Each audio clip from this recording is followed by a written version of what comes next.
Investors are highly concerned about the state of the global economy due to a surge in the number of new coronavirus cases. The reimposition of partial lockdown measures may slow down the recovery of the global economy.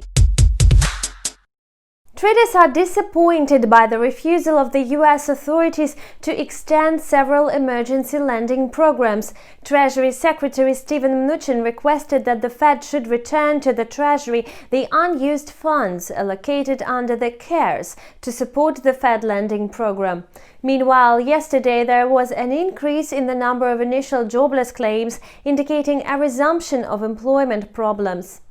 The US dollar index, which measures the strength of the greenback against a basket of 6 major currencies, is likely to close the trading week near a 3-month low at 92.20, with the potential for further decline. Traders are pricing in the Fed's intention to keep the rate near zero until 2023, as well as the growth of the public debt. This worrisome news is weighing on the US dollar. The pandemic situation has also aggravated in Japan, where the record increase in the number of new cases has been logged over the past day.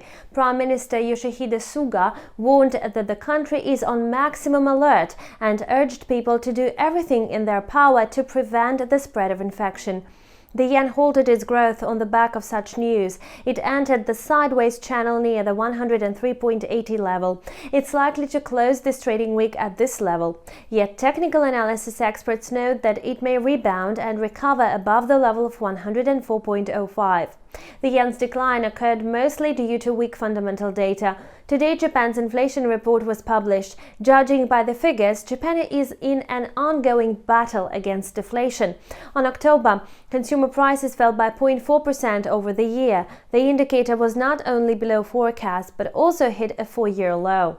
However, among negative reports, there were encouraging ones as well. In Australia, retail sales unexpectedly rose by 1.6% in October. This was the first increase in retail sales since July, triggered largely by the opening of retail stores in Victoria in late October. High demand was recorded in cafes, restaurants and takeaway shops. So the Australian versus the US dollar pair recouped some of its losses incurred the day before. However, technical analysis experts do not see the potential for further growth. They insist on the resumption of the downward movement. The bears will take full control over the pair if it drops below the level of 0.7262. If so, it may well dip to the level of 0.7222 and then to 0.7120. You've watched daily financial news on Insta TV. Subscribe to our YouTube channel to always keep track of all the latest financial events, and we'll see you back soon.